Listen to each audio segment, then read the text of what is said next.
Vamos iniciar a aula do tópico 1, relativo à representação de um dado espacial, segundo sistemas de projeções e coordenadas. O objetivo é capacitá-los na produção de um dado georreferenciado, segundo sistemas de representação da Terra e projeções e coordenadas geográficas e planas, sabendo quando utilizar uma, quando utilizar outra. Indica-se que na sequência você deve estudar o papel da escala nos mapas, que também faz parte da unidade 1. O grande desafio da cartografia é pegar um elemento complexo como a Terra e representar através de vetores, pontos, linhas e polígonos, ou através de imagens, matrizes e raster. Mas a Terra não é regular, ela é extremamente irregular. Então, o primeiro movimento que se faz é ligar o nível médio dos mares, o que constitui a linha do geóide. Esse geóide precisa ser associado também a um elipsoide, que é uma superfície matemática plena, que ele girado constitui o elipsoide de evolução e constitui uma casca matemática para que eu possa, de fato, associar as posições da Terra a uma rede de projeções e coordenadas. Um dos desafios dos cartógrafos e geodesistas foi criar o melhor elipsoide de revolução que representassem as várias porções da Terra. Observe o elipsoide que se encaixa na América do Norte. Ele representa bem a América do Norte, mas não representa outras porções. A mesma coisa o elipsoide que se encaixa na Europa. No encontro entre o elipsoide e o geóide está o datum, que é um ponto de referência, um único ponto escolhido naquela casca, onde a cartografia vai ser de excelente qualidade, porque eu não tenho deformações. Mas à medida que eu me afasto desse ponto, exemplo no Brasil, quando trabalhávamos com datum, esse datum ficava no Triângulo Mineiro entre Rio, São Paulo e Belo Horizonte. Mas à medida que eu me afastasse desse ponto e chegasse ao Oiapoque ou ao Chuí, a deformação cartográfica já era considerável. Então, a partir dessa questão, começou-se a discutir não usar mais elipsoides ou datums locais, mas sim trabalhar com um sistema geocêntrico, que é partir do centro da Terra para formar essa casca. Daí que surgiram os sistemas WGS 84, que é mundial, World Geodetic System 1984, ou SIRGAS, Sistema de Referencial Geocêntrico da América do Sul, não tendo um datum local, mas tendo o centro da Terra como referência. Bem, tendo os elementos de representação da Terra, as superfícies matemáticas, eu preciso projetá-las num plano cartográfico de representação. E para fazer isso, eu posso fazer abraços na Terra, que sejam uma projeção cilíndrica, que a gente mais utiliza, a projeção cônica, ou mesmo a projeção azimutal, muito utilizada em voos ou para representar a calota polar. Usando a representação cilíndrica na horizontal, eu posso representar zonas ou fusos de 6 em 6 graus, sendo que essa projeção dessa faixa de 6 em 6 graus num plano cartesiano representa com deformações aceitáveis. Então, essa é a famosa UTM, Universal Transversal de Mercator, em que eu giro esse cilindro e vou representando faixas de 6 em 6 graus. Mas para cobrir a Terra inteira, eu vou fazer 60 faixas. O número dessas faixas, ou dos fusos, começa a contar a partir do antimeridiano de Greenwich. E no Brasil, eu vou da faixa 18 até a 25, que chega a pegar Fernando de Noronha. É importante a gente se lembrar também da relação entre latitudes e longitudes. A longitude é medida nos meridianos, e o meridiano de referência é o meridiano de Greenwich, onde é o zero em relação às longitudes, nos meridianos. Então, tudo que está a leste de Greenwich vai ter valores positivos, e é o oeste ou leste. Tudo que está a oeste de Greenwich vai ter valores negativos, e é o W ou o oeste. Em relação aos paralelos, eu começo na linha do Equador, que vai ser o meu zero, e os paralelos são essas linhas horizontais. Tudo que está abaixo do Equador vai ter valores negativos ou associado à letra S. Tudo que está acima do Equador vai ser associado à letra N e vai ter valores positivos. Entendido isso, vamos dar uma olhada aqui nas faixas ou zonas de fusos de UTM no Brasil, em que eu vou da faixa número 18 até a número 25. No estado de São Paulo, eu percebo que ele é coberto por duas faixas, a 22 e a 23. 22 sul, 23 sul. E esse é o desafio, por exemplo, de estados em que estão em mais de uma faixa. Por quê? A UTM ela é feita para trabalhar muito bem dentro de 6 graus de longitude. Mais do que isso, não é aceitável a deformação da Terra para ser rebatida num plano cartesiano com valores métricos. Então, se eu for representar todo o estado de São Paulo, eu não posso trabalhar em UTM, sistema métrico, mas eu tenho que trabalhar em sistema geográfico, latitude e longitude. Se eu quiser trabalhar em UTM, eu tenho que trabalhar em porções menores do território, identificando se é o 22S ou se é o 23S. Vamos reforçar isso? O 23S, ele fica entre o menos 42 e o menos 48 graus, e tem uma linha central que é chamado MC, ou meridiano central, que é o de menos 45. O 22S fica entre o menos 48 e o menos 54, e tem uma linha central, que é o meridiano central, identificado aí como o meridiano central do menos 51. Em relação a como mensurar as coordenadas UTM, os valores das coordenadas UTM, isso é definido. E vamos falar inicialmente como o valor das coordenadas Y. Eu tenho como referência a linha do Equador. Tudo que está a norte do Equador, em valores de coordenadas Y, começa do zero e aumenta. Tudo que está abaixo do Equador começa de 10 milhões de metros ou 10 mil quilômetros e diminui.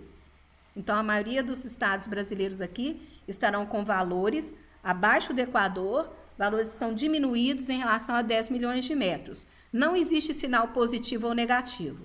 Dentro de uma faixa de 6 graus, eu tenho um meridiano central no meio e eu vou 3 graus para um lado, 3 graus para o outro. Observem que a UTM ela só pode trabalhar de 0 a 84 graus a norte, de 0 a 84 graus a sul, porque as calotas polares não podem ser projetadas num plano cartesiano de UTM. Em relação às coordenadas X, a referência é o meridiano central. Se eu estou exatamente no meridiano central, o meu valor em X é 500 mil metros ou 500 quilômetros. Esse valor aumenta para leste, diminui para oeste. Mas ele nunca tem zero. Por que ele não tem zero? Vamos fazer algumas contas. Quanto vale 1 segundo na Terra? Aproximadamente 30 metros. Por que eu digo aproximadamente? Porque isso depende da latitude onde eu estou. Então, 1 segundo é aproximadamente 30 metros. 1 minuto, é isso vezes 60, vai ser 1.800 metros. 1 grau, 108 mil metros ou 108 quilômetros. 3 graus, 324 mil metros ou 324 quilômetros. Se o meridiano central é 500 mil metros, isto menos 324 mil metros, que seriam os 3 graus à esquerda do meridiano central, eu nunca vou chegar a zero. Eu vou chegar no máximo em torno de 176 mil metros ou 176 quilômetros de valor em X. Já no valor à direita, em que ele aumenta, eu vou chegar em torno de 824 mil metros ou 824 quilômetros. Então, eu não vou ter zero no X. Isso tudo é definido como convenção. Vamos pegar o exemplo da cidade de São Paulo. A cidade de São Paulo, ela está na coordenada em latitude sul, 23 graus e 33 minutos, e em longitude W, 46 graus e 38 minutos. Eu poderia ter falado negativo, negativo, ou eu estou falando sul e W, tá? Sul e South and West. Muito bem. Então, ele estando nessa posição, ele está na faixa 23 sul, que fica entre o menos 42 e o menos 48, tendo como meridiano central o menos 45.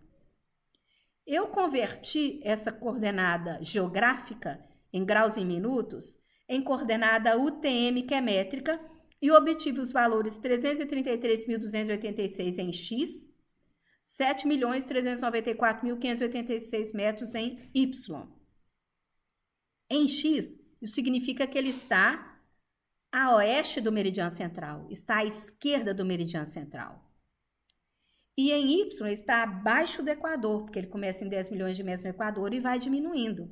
Então, essa é a posição em UTM da cidade de São Paulo, que está na faixa 23 sul dos fusos UTM. É importante a gente associar a relação latitude e longitude, paralelos meridianos, coordenada x, coordenada y. Por quê?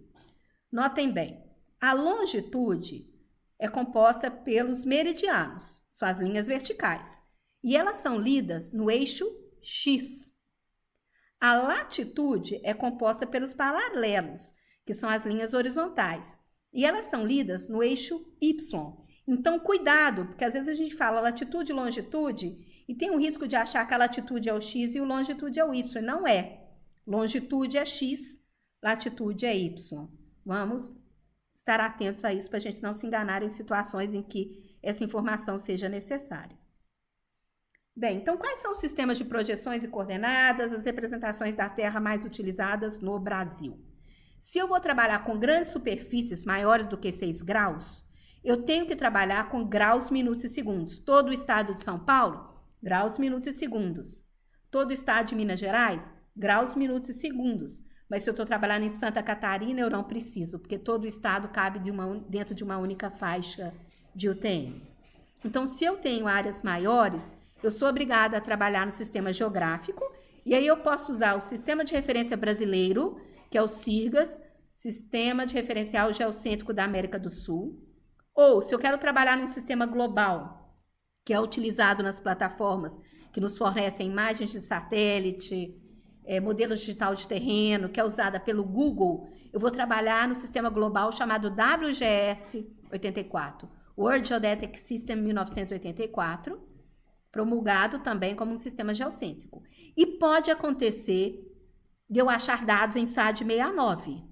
Eu não devo trabalhar em SAD 69, porque esse é um sistema antigo, baseado em datum, baseado em elipsoide, que é South American Datum 69, mas eu posso ter a surpresa de encontrar um dado ainda em SAD, porque ainda existem muitos dados dessa época. Se isso acontecer, daqui a pouco eu vou mostrar como fazer a conversão de qualquer sistema para qualquer sistema usando um software de geoprocessamento. Mas, se a minha área é menor, se eu estou até dentro de 6 graus de longitude, eu posso trabalhar no sistema plano cartesiano em metros. E, ao trabalhar com metro, eu posso trabalhar com um sistema local, que é o chamado LTM, quando eu arbitro um sistema local para eu trabalhar em um sistema métrico. Mas o mais comum é nós trabalharmos, segundo as normativas brasileiras, no SIRGAS 2000 UTM, e esse XX que eu deixei aí é porque eu tenho da faixa 18 ao 25 no Brasil. Então, eu tenho que identificar em qual faixa que eu estou. Para a cidade de São Paulo seria o 23 Sul. Para a porção oeste de São Paulo seria o 22 Sul. Para Santa Catarina seria o 22 Sul. E eu tenho que informar se é hemisfério norte ou hemisfério sul, porque os valores se repetem em cada hemisfério e os valores se repetem em cada faixa de UTM, então eu tenho que informar tudo completinho. Mas se eu quiser eventualmente trabalhar com dados que são globais, dados que vieram de plataformas globais, eu posso também trabalhar em WGS 84, UTM, informa a faixa e informo se eu estou no hemisfério sul ou norte. Ou pode chegar um dado para mim, antigo, no sistema ainda em que a gente utilizava datum, e eu ter que converter esse datum, mas é importante eu saber em qual faixa de UTM que ele se encontra. É muito tranquilo de converter. Eu estou mostrando aqui para vocês que eu estou abrindo um sistema global, WGS 84, graus, minutos e segundos, e ele tem um código que é chamado o código de representação do sistema de referencial de coordenadas, que nesse caso é o EPSG 4326. A gente não tem que decorar isso, o software nos ajuda nesse sentido, mas a gente acaba memorizando de tanto usar.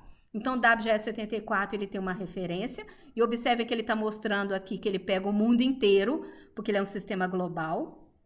Ou eu posso trabalhar com WGS 84, que é um sistema global, porém numa faixa de UTM, uma faixa UTM específica. Nesse caso, eu adotei a 23 Sul e ele está me mostrando onde que essa faixa pega no mundo. É um sistema global, mas pegando só uma porçãozinha UTM métrica com o EPSG 32723. Ou eu posso trabalhar no SIRGAS, que é a referência brasileira da América do Sul aqui. SIRGAS 2000 é o que a gente deve utilizar. E se eu vou trabalhar numa superfície grande, eu então vou trabalhar com SIRGAS 2000 em graus, minutos e segundos. Observem bem que ele está me mostrando ali que ele cobre toda a América do Sul e o código dele é o EPSG 4674. Mas eu posso trabalhar também numa faixa UTM do Sirgas. A exemplo, a 23 Sul, ele me mostra ali onde está a 23 Sul, pegando ali no Brasil, e ele é o EPSG 31983. Converter um sistema de projeções e coordenadas é uma coisa extremamente tranquila, e nós vamos ver agora isso feito em um software de geoprocessamento no QGIS. Quando eu abro o QGIS, por padrão, por default, ele abre no sistema global, que é o EPSG 4326, que é o WGS84 Lat-Long. Esse é o padrão global, default. Mas eu vou carregar a minha camada de informação, vou adicionar um layer, adiciono a camada, adiciono uma camada vetorial. Eu vou pegar uma camada aqui para a gente. Eu vou pegar uma camada de capitais do Brasil. Pontos de capitais. Vou adicionar essa camada. E notem bem que assim que eu adicionei, ele já reclamou aqui, ó, porque ele reconheceu que a camada que eu carreguei é diferente do sistema, que é o default, que é o padrão dele. Mas ele já reconheceu que é o Sirgas 2000. Vamos conferir isso? Botão direito do mouse, propriedades, source, Sirgas 2000. Outra coisa que eu posso fazer também é ver aqui onde está escrito coordenadas, coordinate, como que ele está lendo essas coordenadas. Ele está lendo em graus e fração decimal do minuto. Então, ele está em Sirgas 2000, geográficas, latitude e longitude. Vamos colocar os nomes das capitais para facilitar o nosso exercício. Vou colocar um label nelas aqui. Vamos carregar o nome das capitais. Vamos supor que eu tenho interesse em Curitiba. Curitiba, muito bem. Eu estou vendo que Curitiba está a oeste da cidade de São Paulo e da cidade de Florianópolis, certo? Eu sei que Florianópolis, o estado de Santa Catarina inteiro está na 22 Sul. Mas São Paulo tem uma parte na 22 Sul e uma parte no 23 Sul. Curitiba provavelmente vai estar na 22 Sul, mas como é que a gente vai ter certeza disso? Vou pôr meu mouse exatamente em cima da bolinha ali de Curitiba e ele está lendo para mim menos 49 de longitude, menos 22 de latitude. Então, menos 49, vamos lembrar? Se eu estivesse na 23 Sul, seria do menos 42 ao menos 48, com o meio sendo menos 45. Esse seria 23 Sul. Ele está no menos 49, então ele está na 22, que vai do menos 48 ao menos 54, tendo menos 51 como meridiano central. Então, ele está no menos 22. Ok, então eu quero projetar essa camada para que Curitiba seja lida em UTM 22 Sul. É muito simples projetar qualquer camada para qualquer sistema. Eu vou, exporto a camada, salvar a camada como. Eu vou colocar ela num lugar qualquer aqui, eu sempre chamo de nada aquilo que depois eu vou apagar, que é só um teste. Ele está reconhecendo o sistema de referência ali de coordenadas como Sirgas 2000 e eu vou trocar esse sistema. Se eu eventualmente já usei anteriormente aqui, ele vai estar carregado aqui para mim, como os últimos que eu abri. Se não, eu clico no globinho e busco aqui alguns sistemas pré-definidos, que vai ser, no meu caso, vai ser um sistema projetado, então eu posso buscá-lo aqui como sistema projetado, mas como eu já utilizei antes, ele está aqui para mim. Sirgas 2000, UTM 22 Sul, EPSG 31982. Quando eu clico para selecionar, ele me mostra a posição. E eu confiro que é aquilo mesmo que eu quero. Ok. Então, basta eu salvar como, que é exportar como. Ele já criou ali a minha nova camada, eu vou remover a camada velha. E vou conferir propriedades, botão direito do mouse, propriedades. Vou olhar no source, que é a fonte. Ele agora está em Sirgas 2000, TM22 Sul. Ok. Ele continua colocando aqui como unknown, mas eu posso falar que o meu projeto também, que o meu projeto estava ali como Sirgas 2000, que foi o último que eu usei. Meu projeto agora também vai ficar em Sirgas 2000, UTM 22 Sul. Então, Eu vou ajustar o meu projeto, minha tela de trabalho. Ok. Na hora que eu projeto, notem bem que as coordenadas agora não estão mais sendo lidas em latitude e longitude, mas elas estão lidas em sistema métrico. Vamos colocar o nome das cidades aqui só para a gente ter certeza que é Curitiba. E aí eu vou parar o meu mouse lá em cima de Curitiba e ele me informa que eu tenho como coordenada X 678 mil, ou seja, ela está a oeste do meridiano central da faixa 22 sul. Porque se fosse exatamente no meridiano central, ela seria 500 mil metros. E ela está a sul do Equador, que é 7 milhões e 170 mil. Estou arredondando aqui só para mostrar para vocês. Então, é extremamente tranquilo converter de qualquer sistema para qualquer sistema, tanto projeções como coordenadas, só que eu devo me lembrar que Curitiba está com valor correto, mas se eu colocar o meu mouse em cima do Rio de Janeiro, está com valores de UTM completamente errados, porque o Rio de Janeiro não está na faixa 22 sul. A própria capital de São Paulo vai estar com valores de UTM completamente errados, valores muito acima do que seria possível numa faixa UTM. Florianópolis vai estar correto, porque ele está na 22 sul. Então, tudo que está fora da 22 sul vai estar com valores incorretos e vai estar deformado. Então, vamos nos lembrar? Até 6 graus de longitude dentro de uma faixa UTM, eu posso trabalhar com o sistema métrico. E aqui no Brasil, o indicado é trabalhar com Sirgas 2000. Se eventualmente eu quiser fazer um projeto mundial, eu posso trabalhar com WGS 84. Mas, se minha região de trabalho é maior do que 6 graus, a exemplo todo o estado de São Paulo, eu vou precisar trabalhar em graus, minutos e segundos e salvar o meu mapa em um sistema geográfico, que é o Sirgas 2000, mas não é o Sirgas 2000 UTM, é o Sirgas 2000 geográfico, em graus, minutos e segundos.